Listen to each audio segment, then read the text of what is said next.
Hello বন্ধুরা, দেখো শীতকাল এসে গেছে, গাছ লাগাতে হবে। মাটি মাটি করা হয়েছে। মাটিতে কি কি আজকে 15 দিন ধরে মাটি করা হয়ে আছে। সে মাটিটা কিভাবে তৈরি করতে হয়েছে বুঝতে পারছো না। এখন কি করে সবারই ছাদ বাগানে গাছ লাগাতে ইচ্ছে করে। ফুলের বাগান, ফুল গাছ লাগাবো, বহুত সিজন ফ্লাওয়ার যাকে বলে, অনেক রকমের গাছ লাগাবো। যার জন্য মাটি তৈরি করছি। মাটিগুলো 15 দিন ধরে টবের থেকে মাটি ফেলে তার পুরো শুকনো করা হয়েছে। শুকনো করে পুরো চেলে নেওয়া হয়েছে, চালনি দিয়ে মাটিকে পুরো চেলে নেওয়া হয়েছে। চেলে নেওয়ার পরে মাটিকে গ্যামাক্সিন আর জৈব সার দেওয়া হয়েছে, দিয়ে তাকে আবার 4-5 দিন ধরে মেলে এই সারটাকে রাখা হয়েছে। দেখো কত মাটি, কত গাছ লাগাবো। অনেক টব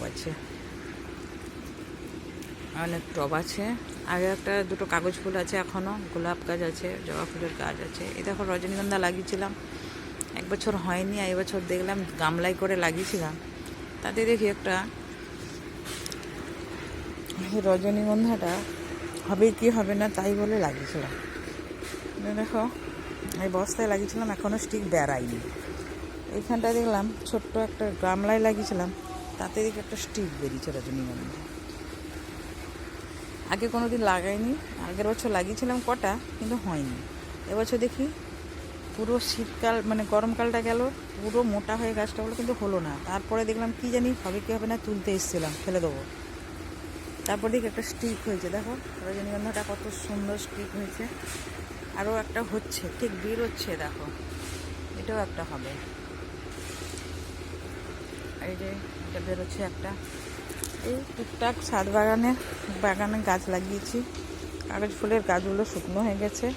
এটা যে এই যে কাগজ ফুলটা দেখছো, এটা প্রথমে হয় একদম হালকা, একদম সবুজের মতন, তারপরে হয় আস্তে আস্তে সাদা, তারপরে আস্তে আস্তে 2-4 দিন 6 দিন গেলে পিঙ্ক হয়ে যায়। এবারে গাছগুলো হয়েছে ছাদে অনেক রকমের বাগান।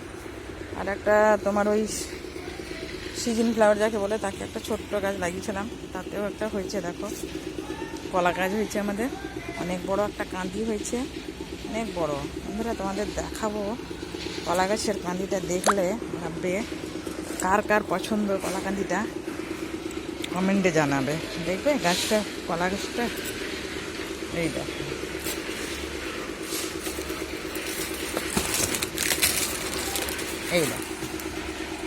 এই দেখো কলা গাছটা, দেখেছো তো? অনেক কলা ধরে, বছরে 3-4টে কলা হয়, বছরে 3-4টা কলা হয়।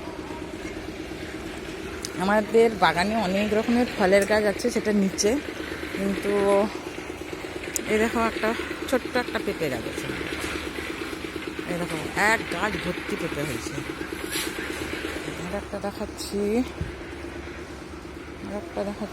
এই দেখো একটা ছোট্ট একটা বেল গাছ আছে। এই ছোট্ট বেল গাছটা দেখো বেল ধরেছে। অনেক লোক এই বেল গাছ থেকে পাতা নেয়, আমি দিই কেন, সব ঠাকুরের পায়ে পড়ার জন্য আমি আরও দিয়ে দিই। দেখো কত বেল হয়েছে, অনেক বেল হয়েছে। এই দেখো বড় বড় বেল, অনেকটাই হয়। তাই মাটি প্রথমে, এই দেখো পাথরকুচি পাতার গাছটা কত সুন্দর হয়েছে। এটা পাথরকুচি গাছ, এটা একটা ক্যাকটাস গাছ, ক্যাকটাস। আচ্ছা বলো তো বন্ধুরা, এই গাছটা কী গাছ, নামটা বলবে আমি পরে। এই একটা গাছ মরু গোলাপ। এরকম ছোট্টখাট্টো অনেক রকমের গোলাপ গাছ হয়, অনেক রকমের ফুলের গাছ। মানে এই মাটিটা তৈরি করলাম, মাটিটা তৈরি হয়ে গেছে। এবারে সব একে একে করে টবে ভরবো। টবে ভরার পরে ওটাকে আবার 2 দিন রাখবো। তারপরে বন্ধুরা গাছ যখন লাগাবো তখন আবার তোমাদের ভিডিও দেখাবো।